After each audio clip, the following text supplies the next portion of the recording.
नमस्कार and I welcome you all to Indian hegemony. मैं हूं Arham Mittal. Now Donald Trump की एंटी इंडिया पॉलिसीज़ के चलते इन्होंने हमारे प्यारे भारत को एक और बहुत ही ज़्यादा बड़ा झटका दिया है। रिसेंटली डोनाल्ड ट्रंप ने चबाहार पोर्ट के ऊपर भी सैंक्शंस डाल दिए हैं। नौ डोनाल्ड ट्रंप काफ़ी ज़्यादा एंटी इंडिया पॉलिसीज़ के चलते दुनिया में न्यूज़ बना रहे हैं। इसको पूरे मीडिया आउटलेट कवर कर रहे हैं। आप यहाँ पर आर्टिकल्स देख पाओगे। US sanctions on India Chabahar port in Iran takes effect. Trump's sanction on India's Chabahar Port project in Iran goes into effect। तो इसको पूरा मीडिया कवर कर रहा है ना। इस वीडियो में हम समझेंगे कि इंडिया के लिए चाबहार पोर्ट इतना ज़्यादा इम्पोर्टेंट क्यों था, और डोनाल्ड ट्रंप ने जब पहले 2018 से ईरान के ऊपर सैंक्शन लगाए थे तब इस चाबहार पोर्ट के ऊपर सैंक्शंस क्यों नहीं डाले थे। अब अचानक से ऐसा क्या हुआ कि डोनाल्ड ट्रंप ने चाबहार पोर्ट के ऊपर भी सैंक्शंस डाल दिए हैं ना। आपको मैप के थ्रू समझाऊंगा। Allow me to explain you in very simple terms.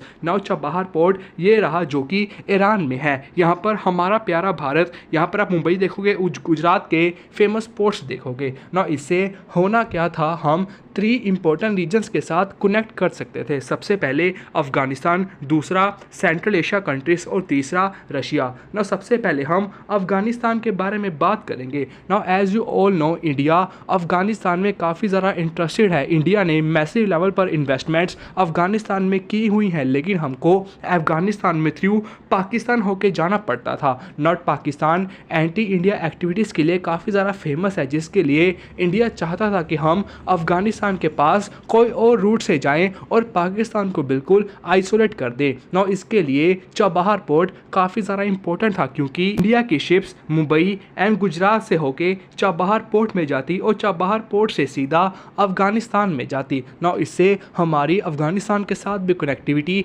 काफ़ी ज़्यादा इंक्रीज़ हो सकती थी। नौ चबाहार पोर्ट को इंडिया ही ऑन करता था, इससे हमारी कनेक्टिविटी अफ़गानिस्तान के साथ काफ़ी ज़्यादा बढ़िया इंक्रीज़ हो सकती थी, और दूसरा पाकिस्तान भी आइसोलेट हो सकता था। और दूसरी बड़ी बात, अफ़गानिस्तान के बाद हम सीधा सेंट्रल एशियन कंट्री से भी कनेक्ट कर सकते थे। इससे हमारी दोस्ती सेंट्रल एशिया कंट्री से धीरे धीरे और ज़्यादा बढ़ने लगती, क्योंकि हम अपना सस्ता माल through Chabahar port central Asian countries को सप्लाई करते, जिससे सभी कंट्रीज़ का हमारे साथ ट्रेड काफ़ी ज़्यादा इंक्रीज़ होता और उससे India and central Asian countries के रिलेशंस काफ़ी ज़्यादा इंप्रूव होते। नौ दूसरी हमारी सिचुएशन ये थी कि हम सेंट्रल एशियन कंट्रीज़ के साथ भी अपने रिलेशंस काफ़ी ज़्यादा इंप्रूव कर सकते थे। नौ तीसरा, सेंट्रल एशियन कंट्रीज़ के बाद सीधा रशिया आता है, तो हम रशिया के साथ भी अपनी कनेक्टिविटी बहुत ही ज़्यादा इंक्रीज़ कर सकते। तो ये हमने करके भी दिखाया। रशिया ट्रेन के थ्रू ईरान से होके इंडिया में माल सप्लाई कर रहा था। तो चबाहार पोर्ट हमारे लिए एक ड्रीम प्रोजेक्ट था, क्योंकि हमको रशिया से थ्रू ओशन पूरा कनेक्ट करना पड़ता था। इतना लंबा रास्ता पड़ता था, इतना ज़्यादा पैसा लगता था। तो चबाहार पोर्ट हमारे लिए एक ड्रीम प्रोजेक्ट था, जिससे हम अफ़गानिस्तान के साथ भी कनेक्ट कर सकते थे, जिससे पाकिस्तान भी आइसोलेट हो जाता, और दूसरा सेंट्रल एशियन कंट्रीज़ के साथ हम इजीली कनेक्ट कर जाते, तीसरा रशिया के साथ भी हम इजीली कनेक्ट कर जाते। तो चबाहार पोर्ट प्रोजेक्ट इंडिया के पॉइंट ऑफ व्यू से काफ़ी ज़्यादा इंपॉर्टेंट था। नौ इंडिया ने ऑलरेडी चबाहार पोर्ट प्रोजेक्ट में 500 से 600 मिलियन डॉलर्स की इन्वेस्टमेंट कर रखी है, और इंडिया की कंपनीज़ ने आने वाले 10 ईयर में 250 मिलियन डॉलर्स के करीब ईरान को प्रॉमिस किया था कि हम और ज़्यादा इन्वेस्ट करेंगे। तो फ्यूचर में आगे चलते चलते लगभग $1 बिलियन के इन्वेस्टमेंट चबाहार पोर्ट प्रोजेक्ट के ऊपर होने वाली थी, और लगभग इंडिया का इतना सारा पैसा यहाँ पर इन्वेस्ट होने वाला है, जो कि डोनाल्ड ट्रंप ने सैंक्शंस लगा के एकदम पानी में डाल दिया है। और दूसरी मैंने आपको सबसे बड़ी बात कही कि इंडिया इससे अफ़गानिस्तान, सेंट्रल एशियन कंट्रीज़ और रशिया के साथ कनेक्ट कर सकता था, जिससे इन सभी कंट्रीज़ के साथ हमारे रिलेशंस बहुत ही ज़्यादा इम्प्रूव हो सकते थे। तो चबाहार पोर्ट प्रोजेक्ट इंडिया के पॉइंट ऑफ व्यू से काफ़ी ज़्यादा इंपॉर्टेंट पॉइंट था।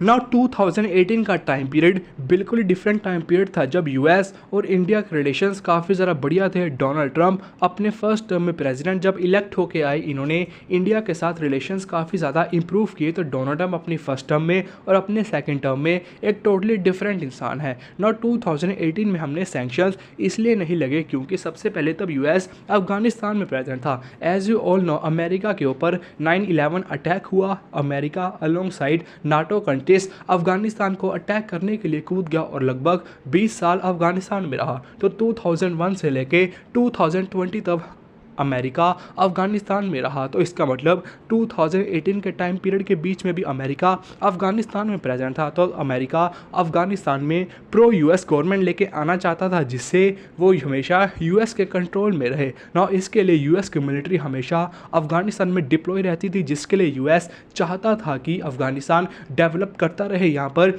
इंफ्रास्ट्रक्चर क्रिएट होता रहे, ताकि ये हमेशा एक प्रो यूएस गवर्नमेंट बन के निकले ना। इन सब के लिए चाबहार पोर्ट प्रोजेक्ट काफ़ी ज़्यादा इंपॉर्टेंट था, क्योंकि मैंने आपको मैप के थ्रू भी समझाया कि इंडिया चाबहार पोर्ट से माल सप्लाई करेगा सीधा अफगानिस्तान को, जिससे अफगानिस्तान में इंफ्रास्ट्रक्चर बिल्ड हो सकता है, अफगानिस्तान की बढ़िया इकोनॉमी चल सकती है। तो तब यूएस अफगानिस्तान में प्रेजेंट था और चाहता था कि अफगानिस्तान डेवलप करे। तो उस हिसाब से यूएस के लिए तब चाबहार पोर्ट काफ़ी ज़्यादा इंपॉर्टेंट था। दूसरा, इंडिया और यूएस के रिलेशन तब काफ़ी ज़्यादा स्ट्रॉन्ग थे। डोनाल्ड ट्रंप और प्राइम मिनिस्टर मोदी के इवन की पर्सनल टर्म्स पर रिलेशन सब काफ़ी ज़्यादा स्ट्रॉन्ग थे और दोनों ही कंट्रीज मिलकर काम करती थी। तो जब डोनाल्ड ट्रंप अपनी फर्स्ट टर्म में आए, इन्होंने ईरान के ऊपर सैंक्शंस तो डाल दिए, लेकिन इंडिया चाबहार पोर्ट को ऑन करता है और इंडिया एंड यूएस के रिलेशंस काफ़ी ज़्यादा स्ट्रॉन्ग थे। तो डोनाल्ड ट्रंप ने चाबहार पोर्ट को वेवर दे दिया और उस पर सैंक्शंस नहीं डाले। और तीसरी बड़ी बात, डोनाल्ड ट्रंप तब एंटी पाकिस्तान प्रेसिडेंट थे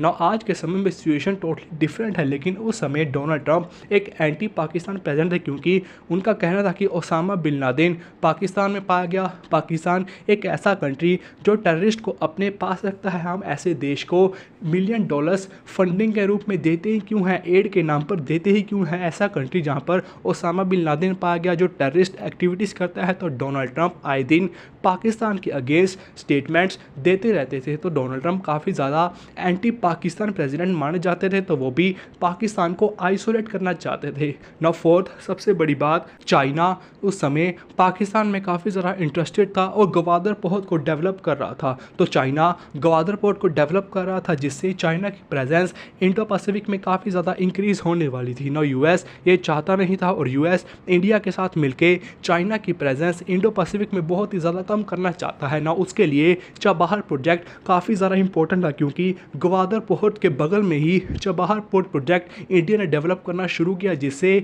चाइना की एकदम से प्रेजेंस इंडो पैसिफिक में इंक्रीज ना हो और इंडिया भी वहाँ पर प्रेजेंट रहे। तो उस रीज़न से यूएस ने चाबहार पोर्ट को काफ़ी ज़्यादा सपोर्ट किया कि ये हमको चाइना के अगेंस्ट भी काम आएगा। तो 2018 का टाइम पीरियड बिल्कुल डिफरेंट था। चाबहार पोर्ट प्रोजेक्ट यूएस के लिए भी काफ़ी ज़्यादा इंपॉर्टेंट था, तभी यूएस ने चाबहार पोर्ट को सैंक्शन में नहीं डाला और उसको वेवर दे दिया।